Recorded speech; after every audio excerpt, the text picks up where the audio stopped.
जो खबर नहीं रखे काम क्रोध मोह माया मद लोभ चोरी जराय हिंसा आ एमा तारा पापमा ने पापमा आ तारू जात कोठे आवेलू कदाच तो डूबी जશે पण છેલ્લે એક જ અંતરામાં કહ્યું કે તું તારા નિર્ગુણના પદને નિર્ગુણ એટલે પરમાત્મા એ પ્રભુના નામને તું ઓળખી લેજે કદાચ જો સાચું પરમાત્માનું નામ તારા હૃદય સુધી પહોંચી જશે અને એ ફોટો લઈને જો પરમાત્માના દરબારમાં જઈશ તો તારા દરબાર પરમાત્માનો દરવાજો તારા માટે કાયમ માટે ખુલ્લો છે એના સિવાય આપણો કોઈ અંત નથી એટલે જ મહાન પુરુષે આ જીવનમાં આપણે ટોકી ટોકીને કહ્યું છે કે જ્યારે આપણે 9 માસ માતાના ગર્ભમાં હતા અને માતા દુખી હતી આપણે દુખી હતા ત્યારે પરમાત્માને આપણે આરાધ કર્યો તો આપણે વિચાર કરો કે કદાચ આપણે ફાલે ફૂલીને મોટા થયા હોય કદાચ કરોડો રૂપિયાની મિલકત હોય અને કદાચ જો આપણી માં આપણી જનેતા કદાચ એક પૂછે કે બેટા શું છે અને કદાચ જો આપણા મોઢામાંથી એક શબ્દ નીકળે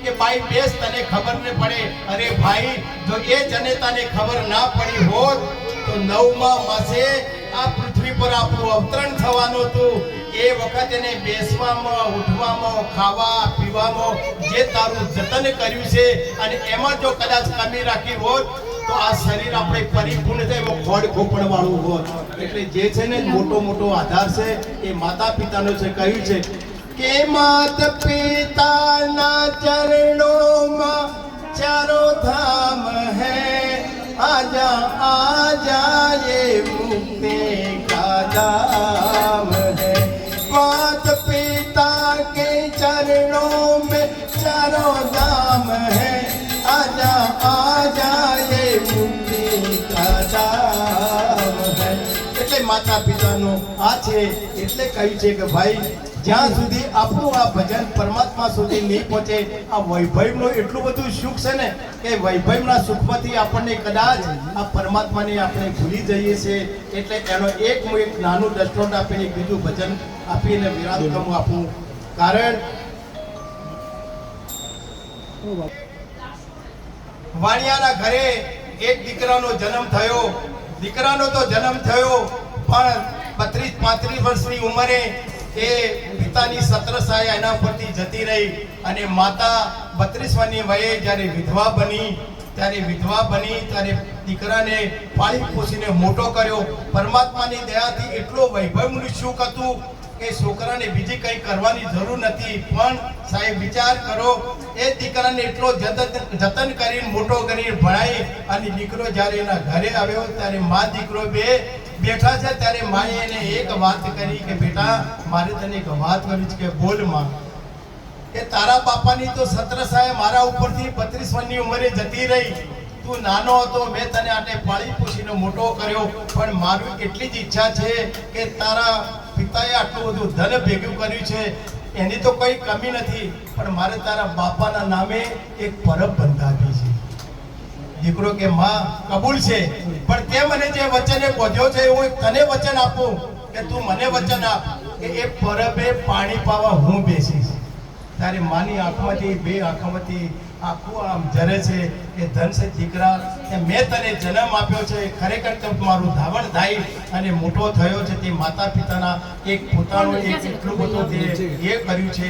આ દીકરાએ 4 ગામના વચ્ચે એક પરબ પાણીની પરબ બંધાવી અને રોજ લોકો આવે છે, પાણી પીએ છે. એમાં હવે સમજવાની વાત છે, એમાં એક 4 જણા રોજ પાણી પીવા આવે, રોજ પાણી પીવા અને પરબથી પાણી પીને જતા રહે, રોજ આવે ને પાણી પીને જતા રહે. એમ કરતા કરતા પેલા વાણિયાના દીકરા સાથે એમનો સંબંધ થઈ ગયો, એ મિત્રો જેવા બની ગયા.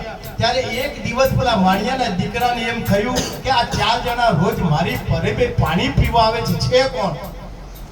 એટલે એને એક દિવસ પેલા 4 જણમાંથી પૂછ્યું કે ભાઈ, તમે રોજ અહીંયા આવો છો, તમે છો કોણ?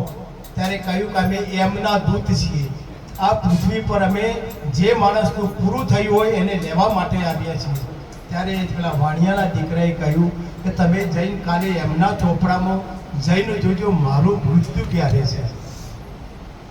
ત્યારે 4 જણા ગયા અને બીજા દિવસે એક એમના દૂતે ચોપડો જોયો અને ચોપડો જોઈને કહ્યું કે ભાઈ, આનું મૃત્યુ તો છે, પણ આપણે કાલે વાત. ત્યારે 4 જણા આવ્યા, પાણી પીધું. પછી પેલા દીકરાએ પૂછ્યું કે બોલો, મારું જોઈ લાયા?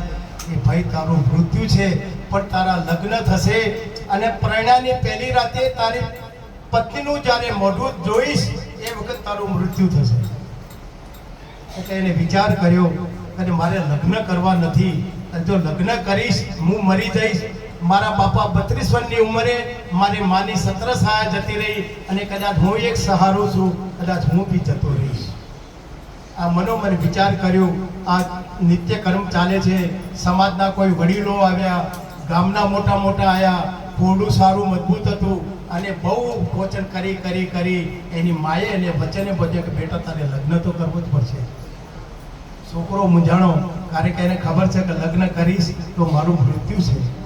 એમ કરતા કરતા બધાના એકદમ જ્યારે વચન આવ્યો એટલે એને લગ્ન કર્યા. લગ્ન કરવાની તૈયારી થઈ એટલે પેલા 4 એમના દૂતોને કહ્યું કે ભાઈ આવતીકાલે 2 દિવસ પછી મારા લગ્ન થવાના છે, કે 4 દિવસ હું આ પરબે આપવાનો નથી. ત્યારે જ્યારે પેલો એમનો મિત્ર હતો કે જે જોઈને આવ્યો હતો એને કહ્યું કે ભાઈ તું જ્યારે લગ્ન કરીશ ને તારી પત્નીનું જે દિવસે તું મોઢું જોઈશ તે દિવસે હું દક્ષ નાગ થઈ અને હું પોતે તને કાઢવાનો છું. ત્યારે વાણિયાનો દીકરો એટલું જ બોલ્યો કે ભાઈ તું તારું કર્મ કરજે અને હું મારું કર્મ કરીશ. સાહેબ આને લગ્ન કર્યા, લગ્ન થઈ ગયા. એ પછી દીકરા આના લગ્ન કર્યા, એની પત્ની આવી, આ બધા બેઠા છે. ત્યારે પેલો જે 10 નાગ થઈને આવવાનો હતો એ પાછો આવ્યું કે ભાઈ ચાલ આપણી બેની આ છેલ્લી મુલાકાત છે, આપણે પેટ ભરીને વાતો કરી લઈએ. 2 જણા ત્યાં દાદરા ઉપર બેઠા બેઠા વાતો કરે છે. આ બાજુ વાણિયાની દીકરી બેઠી છે. બહુ સમય થયો એટલા ઉડતા નથી એટલે વાણિયાની દીકરી આવી અને ખાલી એને જોયું તો પેલો દક્ષ જે નાગ બનવા તો કહે છે ભાઈ હવે તારો સમય પૂરો થઈ ગયો છે, હું તને ડંખ મારીશ અને તારું મૃત્યુ થશે. એટલે ભાઈલા તું અને આ મારી આ તારી છેલ્લી મુલાકાત છે. એવા શબ્દો પેલી વાણિયાની દીકરીને ખબર પડી ગઈ એટલે એના એકદમ બધા અરમાન હતા એના બધું જેટલું હતું એટલું બધું એનું એકદમ ઉતરી ગયું અને એકદમ એ ભૂજવા લાગી કે પરમાત્માએ મારું આ શું બનાવ્યું કે મારું આજે લગ્નની આજે પહેલી રાતે મારું આજે મૃત્યુ થવાનું છે, મારો પતિ મારું મુખું જોશે અને મરી જશે. એમ કરતાં કરતાં બરાબર 12નો સમય ટકોરો થયો એટલે પેલા દક્ષ નાગવાળો જે એમ હતો ને કે ભાઈ ચાલ મારો ટાઈમ પૂરો થઈ ગયો છે. સાહેબ એ જ્યારે એને વાત કરી એટલામાં એ ગામની અંદર એક ગરીબ બાપના ઘરે એની દીકરીને એ જ્યારે લાવેલો અને એના ઘરે એને એક દીકરાનો જન્મ થયો અને જન્મ થયા પછી એ ગરીબ બાપ હતો 3 દિવસ મજૂરી ના જઈ શક્યો અને બરાબર 10, 11 ને 12 વાગ્યા એટલે એના પેટમાં બહુ લાય લાગી. કારણ કે પ્રસૂતિ પછીની પીડા છે એ આપણી જનેતા એને આપણી માતાઓ જાણે છે. એ પીડા એને સહજ થઈને બાપને કહ્યું